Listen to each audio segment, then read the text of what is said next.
कल जो भी कुछ हुआ उसके बाद नेपाल ने T20 वर्ल्ड कप 2026 जो कि इंडिया में होने वाला है उसकी तरफ एक कदम, बहुत स्ट्रॉन्ग कदम आगे बढ़ा दिया है। T20 वर्ल्ड कप क्वालिफायर्स आखिरी 3 स्लॉट्स की जो लड़ाई चल रही है वो और ज्यादा इंटरेस्टिंग हो गई है। और आज होने वाले मुकाबले, वो जो हम बार बार बात करें कि भाई 1-2-3 तो आपको लगभग लगभग पता है। आज एक और मैच है, नेपाल वर्सेस कतर। लेकिन कल जो हुआ भाई, वो अभी तक ऐसा लग रहा है कि एकदम मेमोरी में फ्रेश है। और अचानक वो अंदर से जो खुशी आती है ना, याद करके सोच सोच कर कि यार कैसे, मतलब ये हो गया ना कि 3 बॉल में 3 रन चाहिए थे और 3 बॉल में 3 विकेट मिल गई।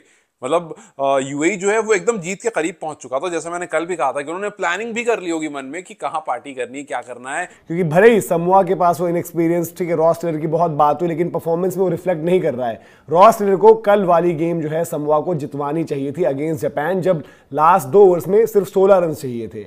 बट जो कल के मैच रहे उनमें सबसे बड़ा टॉकिंग पॉइंट था यूएई और नेपाल के बीच मुकाबला, क्योंकि इन दोनों के बीच की लड़ाई कहीं ना कहीं ये इस लिहाज से आप डिस्कस कर रहे थे कि यार एसोसिएट का एल क्लासिको तो है ही है, लेकिन आगे इन दोनों ने जाना है। बट यहां पर टॉप फिनिश कौन करेगा, चैंपियन कौन बनेगा, तो वहां पर अभी ब्रैगिंग राइट्स नेपाल ने ले लिए। लेकिन अब जो इसी कड़ी में एक और इंटरेस्टिंग मैच होगा, नेपाल वर्सेस ओमान, उस मुकाबले में वक्त है। ओमान ने फाइनली जो है, ओमान की भी क्रिकेट अभी वैसे ही चल रही है, मतलब ओमान कह लो, यूएई कह लो, नेपाल कह लो, अभी तक बेस्ट क्रिकेट नहीं आई है। नेपाल क्रिकेट टीम का आज भाई लोग दूसरा मैच होने वाला है सुपर 6 का, जो कि है कतार के अगेंस्ट।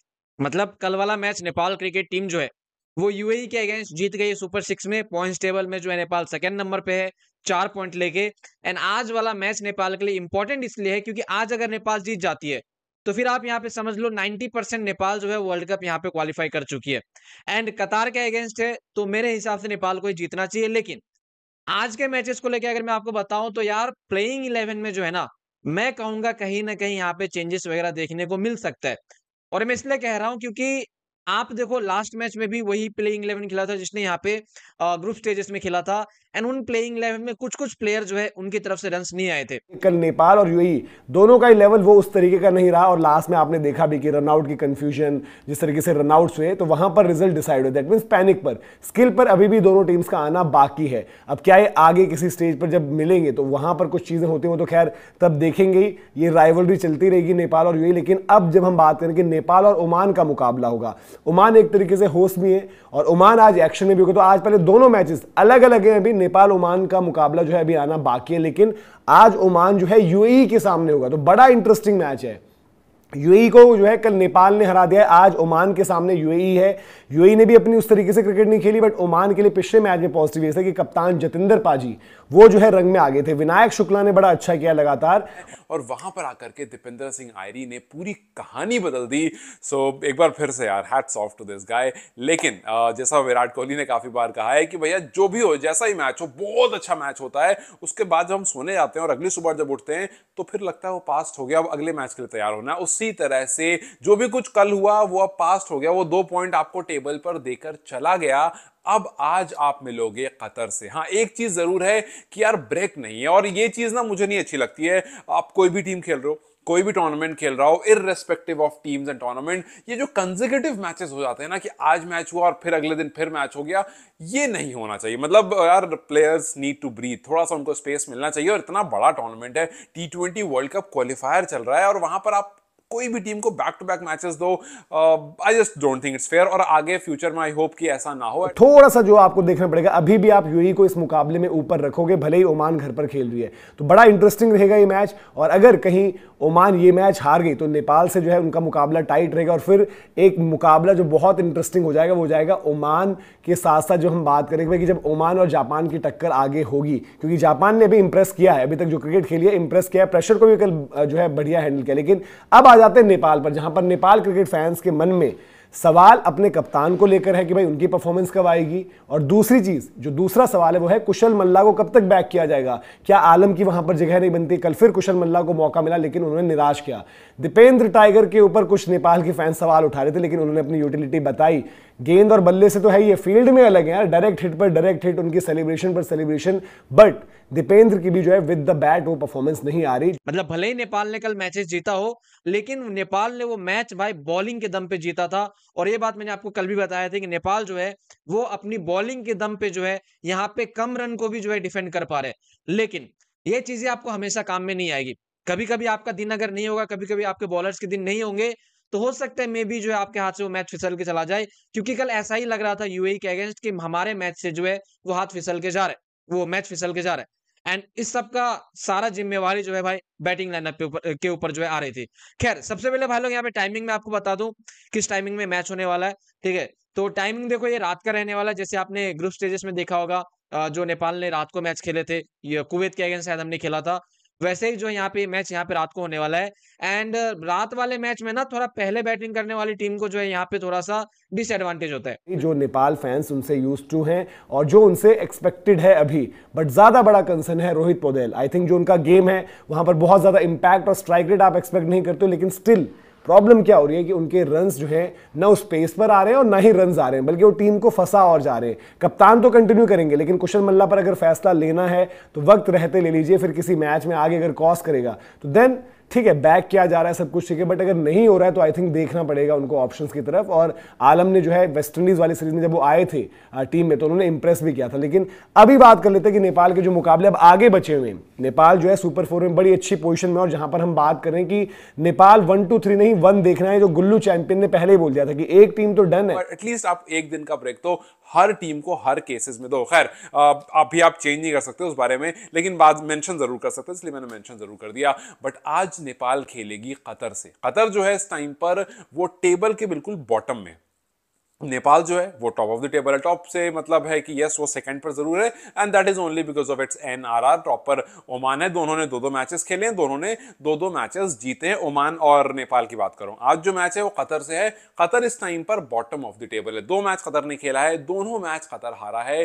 2 मैच नेपाल ने खेला है, दोनों मैच नेपाल जीता है। सो एक चीज आप दिमाग में रखना कि Qatar is coming for survival. उसका भाई सिंपल फोकस हुआ कतर का कि भाई एट एनी कॉस्ट ये मैच जीतना ही जीतना है। बाकी दो देख लो कौन है, यानी कि नेपाल डन है। नेपाल ने जो है यूएई वाला मैच अपना तगड़ा निकाल लिया है, बहुत टाइट फाइट हुई है। लेकिन अब जो हम बात करें कि कतर के साथ मुकाबला है, और कतर में एक ऐसा लग रहा है कि सिर्फ कतर के कप्तान सिर्फ वो लड़ाई लड़ रहे हैं, बाकी टीम उस तरीके से। लेकिन नेपाल को इसी फ्रंट पर जो है थोड़ा सा अवेयर भी रहना होगा, क्योंकि हमने देखा है यहाँ पर टीम्स जो है वो कलेक्टिवली जब आ रही है तो चैलेंज कर दे रही है। और अभी तक ऐसा नहीं हुआ है कि चाहे वो सुपर 6 कह लो, चाहे इससे पहले लीग स्टेज कह लो, कोई भी टीम ऐसा नहीं है कि बड़ा आसानी से हार गई।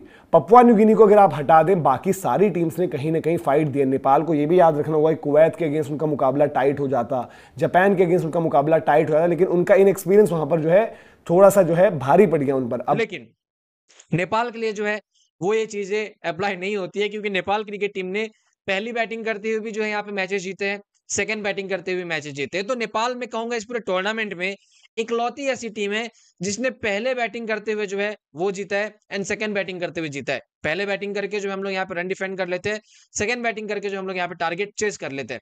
हालांकि आज के मैच में भी जो है देखो यहाँ पे कुछ ऐसा ही होगा। टॉस यहाँ पे कौन जीतता है वो डिपेंड करेगी रात को, लेकिन नेपाल पहले बैटिंग करे सेकंड बैटिंग करे फर्क नहीं पड़ता, नेपाल को मैच जीतना पड़ेगा। खैर, सबसे पहले यहाँ पे प्लेइंग 11 को लेके बात करूं कि कौन कौन से प्लेयर को बाहर करना चाहिए, कौन से प्लेयर को लाना चाहिए। और मैं इसलिए भी कह रहा हूं क्योंकि यार आप अपनी बेंच स्ट्रेंथ को जो है चेक भी करना चाहते हो कि यार जो आपने प्लेयर बैठा के रखे हैं बेंच पे, क्या उनमें इतनी कैपेबिलिटी है कि वो इस स्टेज पे आके रन बना सके। तो इसके लिए मैं अगर आपको कहूं तो यार संदीप जोरा, कुशल मल्ला, ये 2 प्लेयर मेरे मतलब नजर में जिनको हो सकता है आपको ड्रॉप करते हुए दिखे। अब कतर को भी हल्के में नहीं लेना और अपनी ए गेम निकालो, क्योंकि आगे आपको ओमान खेलना, और ओमान अगर आज मुकाबला अपना जीतता है तो थोड़ा सा कहीं मोमेंटम की बात होगी। तो ओमान को फेस करने से पहले यहां पर अपनी ए गेम इनको निकालनी होगी, और देखते हैं किस तरीके से रहता है। आप इंडिविजुअल वाइज कहें तो फॉर्म जहां पर हमने बोला कि भाई कतर के पास सिर्फ उनके कप्तान जो है उन्हीं की फॉर्म लगी हुई है, उन्हीं की विकेट्स भी आ रही होती हैं, थोड़े बहुत रन्स भी जो उन्होंने किए। लेकिन अब यहां पर देखना होगा दो कप्तान है, एक तरफ परफॉर्मिंग कप्तान है, एक तरफ कहीं ना कहीं ये कहना गलत नहीं होगा, अभी रोहित पौडेल ने वेस्ट इंडीज वाली सीरीज में पहला मैच जबरदस्त खेला था, लेकिन उसके बाद एक नॉन परफॉर्मिंग कैप्टन है। तो आज एक ऐसी अपॉर्चुनिटी है रोहित पौडेल के पास, जहां पर हम बात करें कि ओपोनेंट जो है कंपैरेटिवली वीक है, तो वहां अपना जो है गेम टाइम लेते हुए रन्स बना दो, ताकि आगे जो है आपके लिए चीजें बेहतर रहे। और जो हम बात कर भी रहे कि आज 2 ही मुकाबले, जो आपने देखा पहले 3-3 मुकाबले, आज मुकाबले सिर्फ 2 हैं, लेकिन इंटरेस्टिंग है। नेपाल वर्सेस ओमान से पहले ओमान और नेपाल एक्शन में अलग अलग, और ओमान वर्सेस यूएई वो मैच बड़ा इंटरेस्टिंग और बहुत बड़ा है, क्योंकि देखो उनके दिमाग में ये नहीं होगा क्या कैसे क्या नहीं, उनका दिमाग में सिर्फ होगा कि भाई ये मैच हमें एट एनी कॉस्ट जीतना है। और नेपाल, जो कि मैंने आपको पिछली वीडियो में जब हम प्री मैच कर रहे थे नेपाल वर्सेस यूएई का, तो वहां पर हमने डिस्कस किया था कि यार यूएई को आपने हरा दिया ना, आप काफी कॉन्फिडेंट हो जाओगे। लेकिन जिस तरह से यूएई हारा कल वाले मैच में, जो कुछ हुआ लास्ट में आकर के, बहुत सारे फैक्टर्स थे जिसको सॉरी जिसको हमें दिमाग में रखना होगा। जैसे एक तो भाई अंपायर्स वाला रोल, बिकॉज अंपायर का वो बहुत क्रूशल रोल था, सही डिसीजन उस टाइम पर आना, उतने उतने क्रूशल टाइम पर वो आयरी का एकदम सुपर टाइट रन आउट, और उस टाइम पर लाइव मोमेंट पर वो डिसीजन देना, भाई that was crazy. But yes, जो फाइट बैक नेपाल ने दिखाई है हर मोमेंट पर, मतलब कितनी बार ऐसा हुआ कि लगा कि भाई मैच हाथ से निकल चुका है, लगा कि भाई ये तो पूरा यूएई का मैच है, यहां से कुछ नहीं हो सकता, लोगों ने तैयारी भी कर ली, लोगों ने सोच भी लिया, लिख भी लिया। मेरे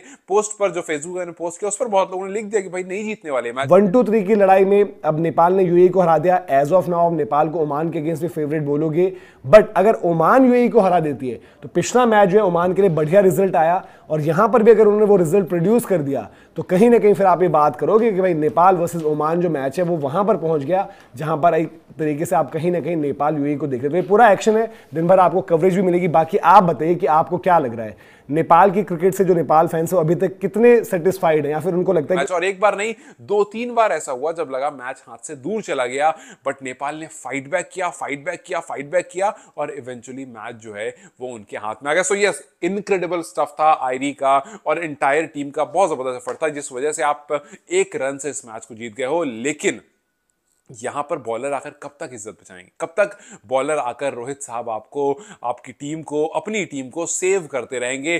बिकॉज अगर आप पहले के मुकाबले अभी देखोगे तो पहले क्या प्रॉब्लम्स थी, पहले एक कॉमन प्रॉब्लम नेपाल के साथ हुआ करती थी कि यार पावर प्लेज में ना स्टेबिलिटी नहीं दिखती थी। जब पावर प्लेज में बैटिंग कर रहे होते थे, चाहे तो कुछ दिन बहुत एक्सेप्शनल हो जाए और या तो फिर विकेट कोलैप्स